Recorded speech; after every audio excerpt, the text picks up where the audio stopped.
Good morning to all. Welcome to TSN school. आज हम पढ़ेंगे हिंदी बसंत भाग 1 का पाठ्यक्रम। आज हम आपकी पाठ्य पुस्तक का पाठ 16 पढ़ेंगे।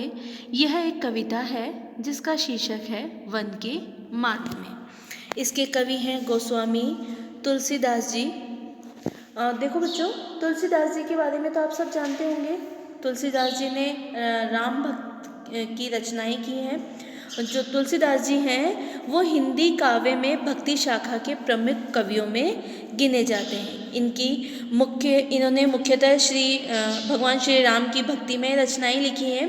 यानी जो भगवान श्री राम के ये अनन्य भक्त थे और माना जाता है कि इन्होंने बचपन में सबसे पहले भगवान श्री राम का ही नाम बोला था, इसलिए इनका जो बचपन का नाम था वो राम बोला था।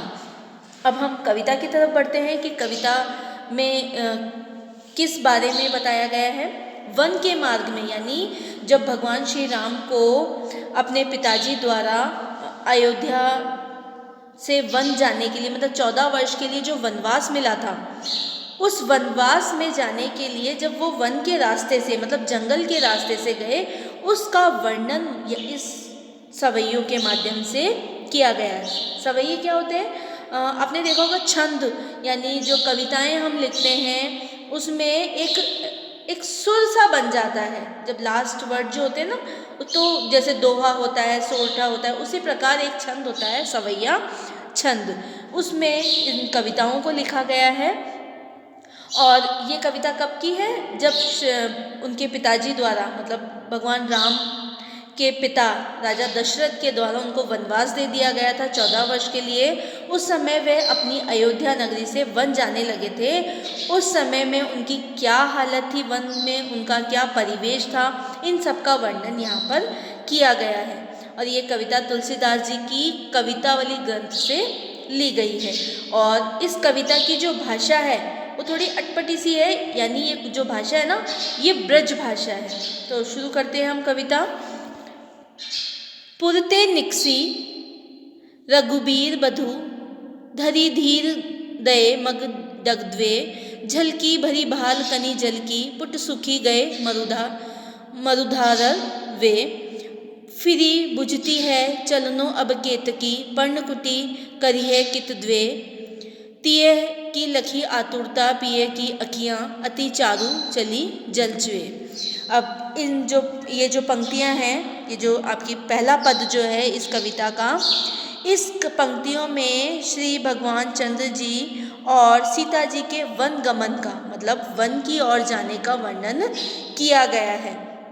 और इस मार्ग में जब चलते चलते सीता जी थक जाती हैं, उनकी दशा को देखकर भी रामचंद्र जी बहुत दुखी हो जाते। इन्हीं भावों का इस पद में वर्णन किया गया है। पुरते निकसी रघुबीर बधु, पुर मतलब अयोध्या नगरी से जब रघुवीर बधु यानी श्री रामचंद्र और सीता जी अयोध्या नगरी से निकले, धरी धीर दये मग में दग्ध्वे, मतलब उन्होंने बड़े ही धीर मतलब धैर्य के साथ धीरे धीरे, मग मतलब मार्ग में अपने कदम रखे। दोनों जो पैर हैं बड़े ही धैर्य से धीरे धीरे जंगल के, क्योंकि जो सीता जी थी वो तो राजा जनक की पुत्री थी, राजकुमारी थी, वो तो उन्होंने कभी ऐसा देखा ही नहीं। तो जब वह जंगल के मार्ग में नंगे पैर चल रही थी, तो उस समय वह बड़े धैर्य के साथ धीरे धीरे उस मार्ग पर अपने दोनों पैर रख रही थी। झलकी भरी भाल कनी जलकी, पुट सूखी गए मधुरा धरध्वे। अब जो सीता जी हैं धीरे धीरे मार्ग में चल रही थी, लेकिन चलते चलते वो क्या हो गई? थक गई। और उनके माथे पर झलकी भारी भाल मतलब माथा, सर, उनके सर पर पसीने की बूंदें, जल का अर्थ यहाँ पर क्या है? पसीने की बूंदें दिखने लग गई थी, है ना। और पुट सूखी गए मधुरा धरध्वे, और उनके जो होठ थे, उनके जो सुंदर होठ थे, कोमल होठ थे, बहुत जो सुंदर होठ थे, वह चलने के कारण क्या हो गए थे? थक गए थे। फिर ही बूझती है, फिर वह पूछती हैं। कौन? सीता जी। फिर वह पूछती हैं, चलनो अब केतकी, मतलब अब कितना दूर और चलना है, अब और कितना चलना है, क्योंकि वह चलते चलते थक गई थी। उनके माथे पे पसीने की बूंदें भी दिखने लग गई थी और उनके जो होठ हैं वो भी सूख गए थे, उनके जो मधुर होठ हैं वो सूख गए थे, है ना। फिर वह अपने पति से, मतलब श्री रामचंद्र जी से पूछते हैं कि केतकी अब, मतलब अब कितना और चलना है। पर्णकुटी करिहो कित द्वे, अब पर्णकुटी जो पत्तों की जो हमें कुटिया बनानी है वो कहाँ पर बनानी है। करिहो कित द्वे मतलब पर्णकुटी अब कहाँ पर तैयार करनी है, हमें और कितना चलना है। तिये की लखी आतुरता पिए की अखियाँ अति चारू चली जलचुए। अब जो सीता जी अपने पति से पूछती हैं कि अब और कितना चलना है, पर्णकुटी कहाँ बनानी है।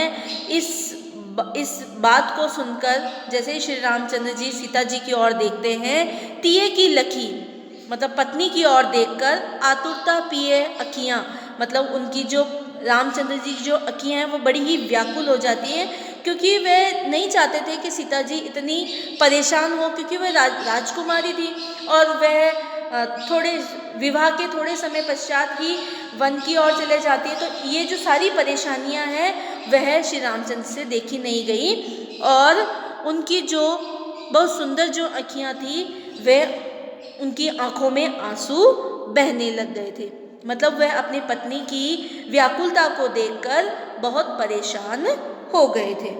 समझ में आया? दूसरा पद देखिए।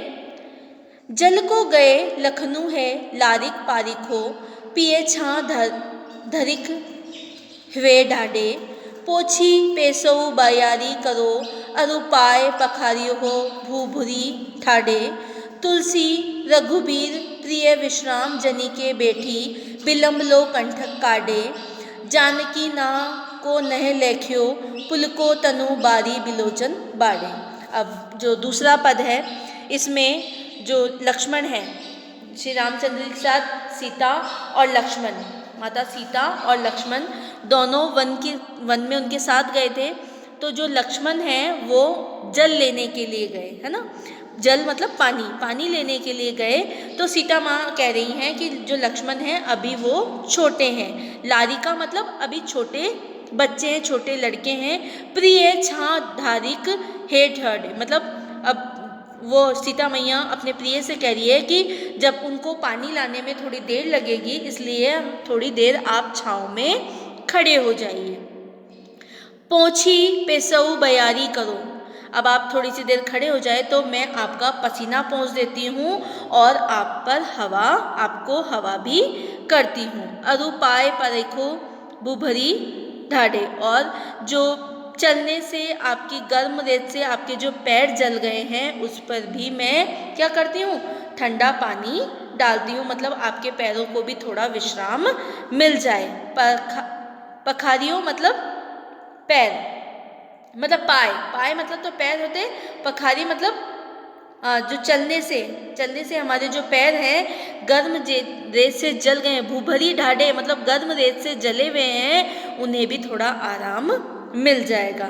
तो सीता माता उन्हें क्या कह रही हैं कि जो लक्ष्मण हैं वो जल लेने गए हैं और उन्हें आने में थोड़ा समय लगेगा, तो आप थोड़ी देर के लिए प्रिय छां धारी को मतलब छाया में खड़े होने चाहिए, और जब आप छाया में खड़े होंगे तो मैं आपका पसीना पोंछ दूंगी, आप पर हवा करूंगी और आपके जो गर्म रेत के कारण आपके पैर जो जल गए हैं उन्हें भी थोड़ा आराम मिलेगा।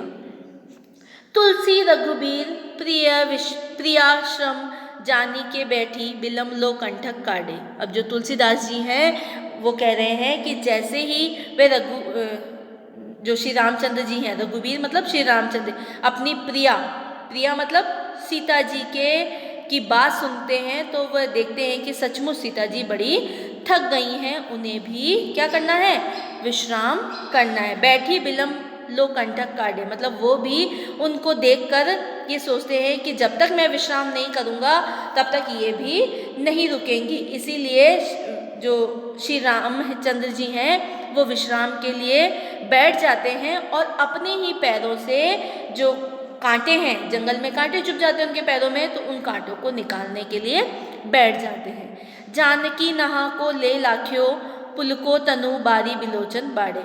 अब जो सीता जी के जो पति हैं श्री रामचंद्र जी,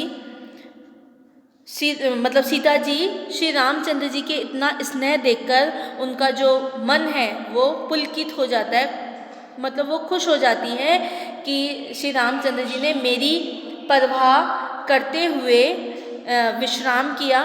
उस बात को सोचकर उनकी आंखों से अश्रुधारा बहने लगी। बारी मतलब अश्रु, यहाँ पे बारी का अर्थ वैसे तो जल का होता है, लेकिन यहाँ पर बारी को अश्रु के आधार पर लिया गया। बिलोचन मतलब आंखें, आंखों से बाड़े यानी पानी बहने लगता है, बहुत सारा मतलब तेज, वो बहुत भावुक हो जाती हैं।